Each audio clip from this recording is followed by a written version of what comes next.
Hello and welcome to Workplace Matters, the podcast that focuses on topics related to workplace accidents in Florida, hosted by the one and only Diana Castrillon and Henry Roman. Hello and welcome to the next episode of the Broward County Bar Association's Workplace Matters series.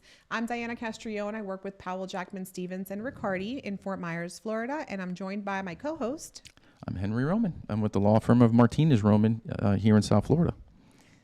And so today we're going to be talking to you all about a very critical topic in workers' compensation in the state, and that is with regards to traveling employees and different exceptions to the rule when it comes to what a traveling employee is and what exceptions there are to coverage for traveling employees.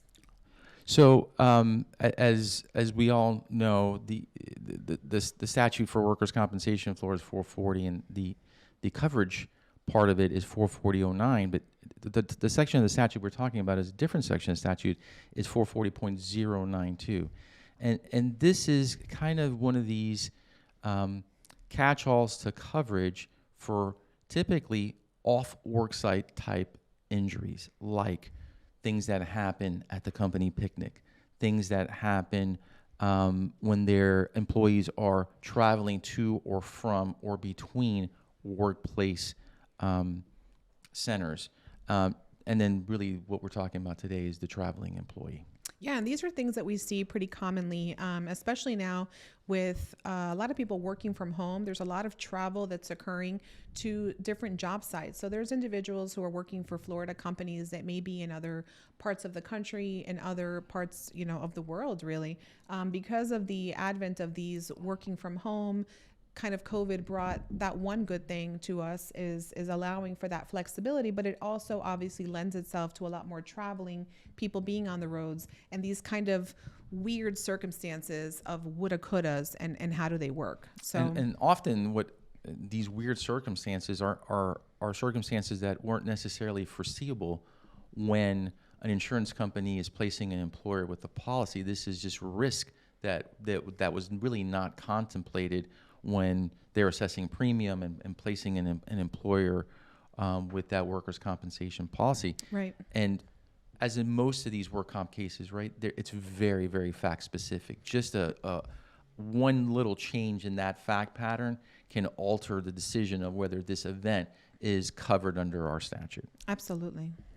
So traveling employee. So what does the statute say about what is and what is not a traveling employee? So there's a specific statute that we're talking about today. As Henry mentioned, it's 440.092, but specifically it's subsection 4, where it indicates that traveling employee is one who suffers an injury while in travel status and shall be eligible for benefits under the chapter only if that injury arises out of and in the course of employment while he or she is actively engaged in the duties of employment. That's a big mouthful. Right. So we're definitely going to try to break this down for you. One of our other episodes in this series talks about arising out of specifically and goes into a pretty deep dive into that concept. So we're not necessarily going to go into a ton of arising out of, but we are going to talk about it as it applies to the traveling employees. Right, because the two things here that I think are critical when you analyze these cases specifically through the lens of 440.0924 is two questions. What is travel status, right? What does that really mean? And then what is really actively engaged in the duties of the employment? And this invokes all sorts of different concepts and doctrines that are not just unique to Florida, but are in pretty much every jurisdiction throughout the United States, much like personal comfort doctrine.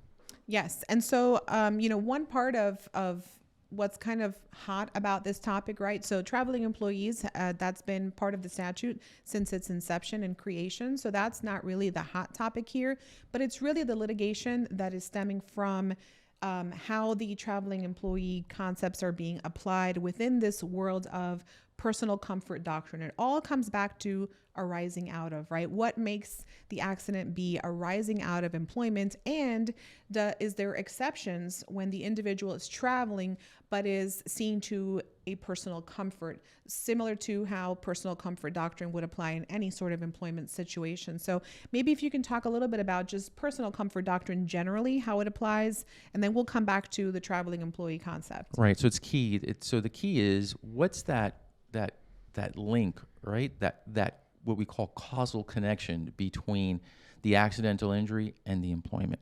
And the personal comfort cases, by their very nature, all involve breaks from work, right? The personal comfort doctrine is based on the rationale that an employee's attendance to personal comfort, right? We all know what that is, Right. The coffee break, right? The cigarette restroom break, break. the restroom break, Sure. right? The quick snack, That right? my boss is driving me crazy. I need to walk away from this before I Right. explode break. Right, the quick, mental, release of the boss, coming down. So it's that attendance to personal comfort that doesn't necessarily remove that employee from the course and scope, right? That time and place, right? It doesn't necessarily remove that employee from that scenario, but they're doing something that's kind of really not work related. They're having a cigarette. They're having a cup of coffee. They're going to the bathroom. That's not necessarily incidental, is it, to the work, but certainly incidental to a human being, perhaps. To life, right. Right. To just, the general function of a human. Right. And I always try to break this down as easy as possible.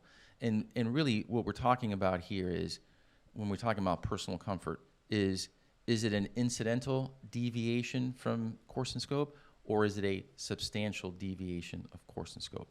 Think of it as a pendulum, right? The more control the employer has over that employee at the time of the accident, more likely than not makes that accident covered under the statute.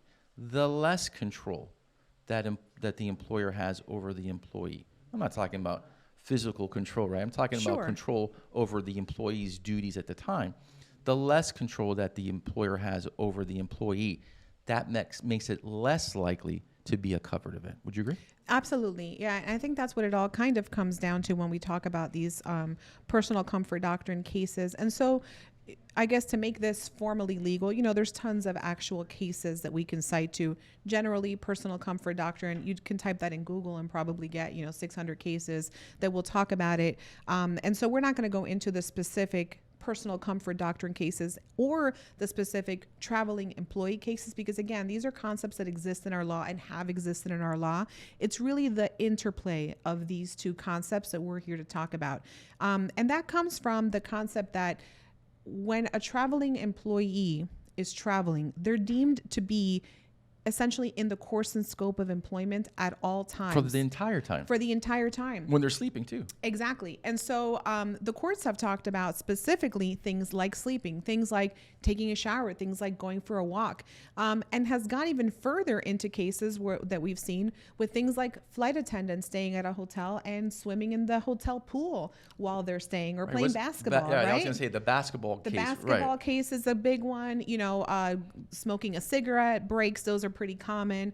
But, as far as the law has always stated till now, and I say that, very facetiously and somewhat tongue in cheek, because these cases are ever changing. So what we're talking about is, as it exists at the time that we're, talking about this concept right now, is such that if you're in the pool at the hotel, but you're at that hotel because your job has you at that hotel, then you're covered. And then you're continuously in the course and scope of employment. So the question becomes this material deviation, right? Or this substantial deviation, whatever the term of art is. But it all comes back to exactly what you talked about, Henry, because when we look at personal comfort breaks, we ask ourselves, is it something that is an incidental, no big deal, kind of ran to the restroom, grabbed a cup of coffee, or is it more substantial? So why don't you talk a little bit about that differentiation? Well, I think again, I think all these cases are fact specific, right? I think if you're at the work site or you're a traveling employee and you are en route and doing whatever the duties are of a traveling employee for that particular employer, and you happen to just want a cup of coffee, and you just get a cup of coffee, and you get a cup of coffee. And then if something happens, something happens. However, I think it's different if you're having that cup of coffee 50 miles away from where you should be, and you're meeting your friends that you haven't seen since college or high school or whatever, and instead of a cup of coffee, it's 2 martinis. I think that would be a substantial deviation from your employment, because that really takes you out of that in the course and scope.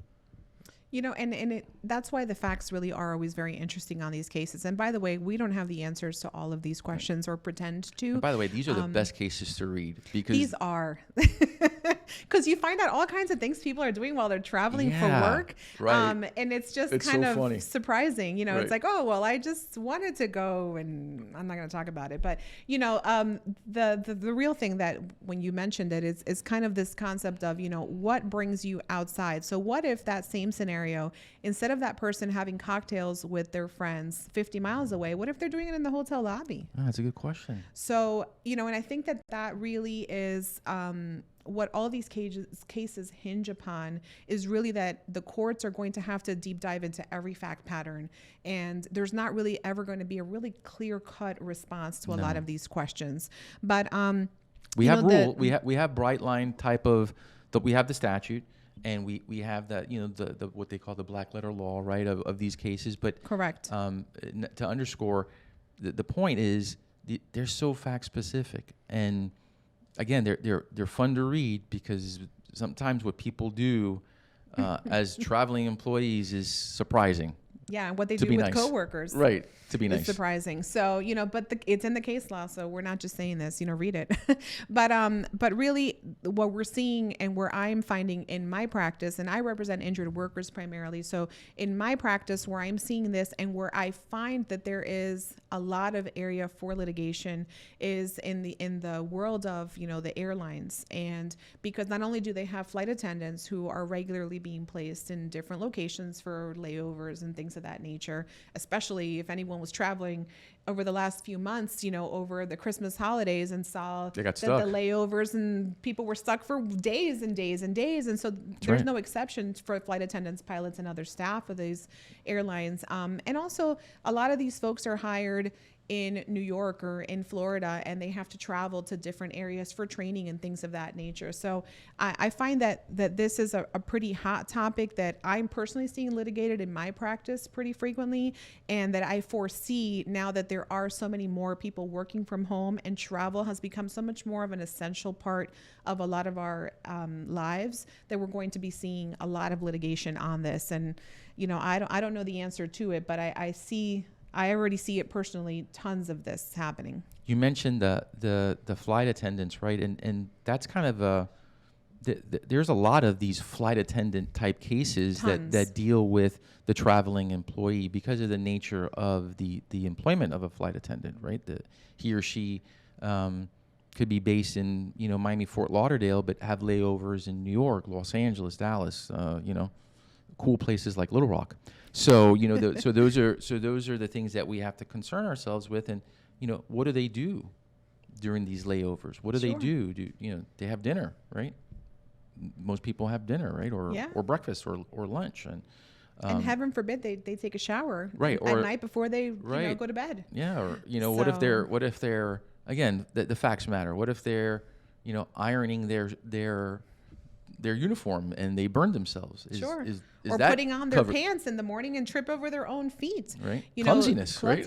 Exactly. And so, and this is as part of our series we did do a Rising Out of presentation, which I encourage you to look at in connection with the topic we're talking about today, because they are so interrelated. But obviously, the concept that we're talking about today is more so the idea that the continuous state of employment that a traveling employee finds themselves in is such that it lends itself to these other exceptions to the rule that you would otherwise see in a typical compensable non-traveling case. So this is like if I'm on the job from a 9 to 5 and this occurs, the argument has to be brought onto a greater scale, because now that 9 to 5 could be 6 weeks. Right.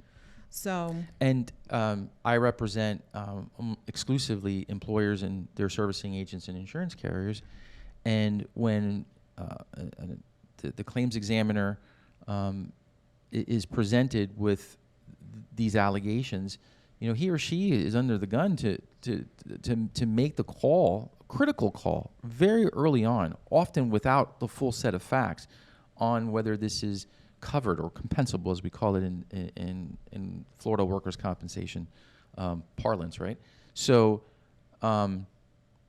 the options are always the same, accept, deny, or conditionally accept. And I find myself in these cases because of the heavy reliance that you have to have on the specific facts of any particular case in doing your analysis. I find myself more often than not in these cases, making the conditional acceptance under the 120-day provision of the statute, because that gives us, albeit it sounds like a lot of time, 120 days. Wow, 4 months, right? You think you can. Often you can't get much done in 4 months when it comes to discovery, particularly when cases are litigated and there's some resistance to cooperation in discovery. So in these cases, I always kind of teeter on that kind of recommendation, then do the investigation, because you never have all the facts up front to make that judgment call. Yeah, and I feel like and I mean to interrupt, but I feel that we weren't seeing a lot of challenges in traveling employee cases. I kind of feel like the cases have always expanded it so far. I mean, you're playing basketball, you're swimming in the pool, you're going for a drive to go pick up a sandwich across the street for, 5 miles from the hotel, 10 miles from the hotel. Theoretically, it's always just been, if you're traveling and something happens, it's been covered. And so I've only started really seeing this litigation come recently. And I really do think it comes from these arising out of cases that we spoke about in a previous episode in this series, where that called things into question that hadn't previously been called into question. And it kind of made the world go, well, wait a minute, how about traveling? How about everything? How about let's question everything? And this was no exception. I think because what we got out of those 2021 or 2020, 2021 arising out of cases, I think we got a flawed analysis. I think from industry's perspective, not everyone, but I think we were looking at these cases. Well, that could have happened anywhere or at any time, right? And that's where the analysis stopped, and it's flawed. It's a flawed analysis. It's certainly flawed when you're talking about, your traditional accidental injury at the work site, but specifically, it's certainly flawed when you're talking about traveling employees and when they're attending to their personal comfort, which is mostly when these cases do get contested and do get litigated. So again, my strategy more often than not, again, representing employers and carriers and their servicing agents is really to conditionally accept it. Yes, that will require us to pay out benefits, but certainly the payout of benefits in the long run may be a cost savings, even if we later deny the case, versus just a denial of the case and then being wrong, and not only exposing ourselves to the benefits to the injured worker, wage replacement and medical benefits, but also the attorney's fees that we try to avoid, like the plague. Sorry. And you also have an injured worker now who's at least having their preliminary needs met, because the other, the flip side of these is the human aspect. I represent injured workers. So when I get a denial on a case, in order for, a carrier to be able to investigate or do what they're going to do, but they don't conditionally accept it, they rather deny it and then begin their investigation. You have an injured worker who may not have the means to pay their bills, to cover their basic medical needs. And some of these injuries are pretty significant. In fact, most of the time they are, if they're being denied, because otherwise a conditional acceptance wouldn't be as expensive for a carrier to delve into and say, well, we're covering some pretty minimal stuff, let's just cover it. It's usually when you have a really significant catastrophic injury that a carrier understandably is going, hold on, if I accept this, these next 120 days are going to be millions of dollars. And so I understand that concept being an extremely challenging concept, because sometimes those first 120 days of an injury are the most expensive and certainly the most critical in terms of what medical care may look like. So, there's definitely two sides to every story, at least two sides to every story, as we've all heard before. And so I guess at the end of the day, what we would leave you with is the idea that, the arising out of cases that occurred in the 2020 2021 era, this COVID era, brought to us a series of cases that started with Valcourt Williams, which we talked about in a different episode, and it really opened up the door for traveling employees, where before these were just kind of rubber stamped for the most part. If you're traveling and something happens, it's covered, into, well, hold on a minute, if something that you were doing, even though it was in the course and scope, if it falls under another exception, is there an argument? And so those are the things we're starting to see now, and I anticipate we're going to see significant litigation in that in the coming months and years. Yeah, I agree. So, well, that's all for today's episode of Workplace Matters. We hope this particular discussion shed some light on this really important topic. Anything else you want to say? No, there's nothing else for now, other than to say thanks very much for sticking around and listening, and we hope we added a little bit of insight into your day. And if you or someone has seen a workplace accident in Florida, or if you're an employer who had as an employee who unfortunately suffered an on-the-job injury, it's really critical to understand the respective rights and obligations of the parties under our system. It's very complicated, the system. It may be helpful to visit the Florida Division of Workers' Compensation website, or really just consult a lawyer who's an expert in this highly technical area of law. Until next time, thank you.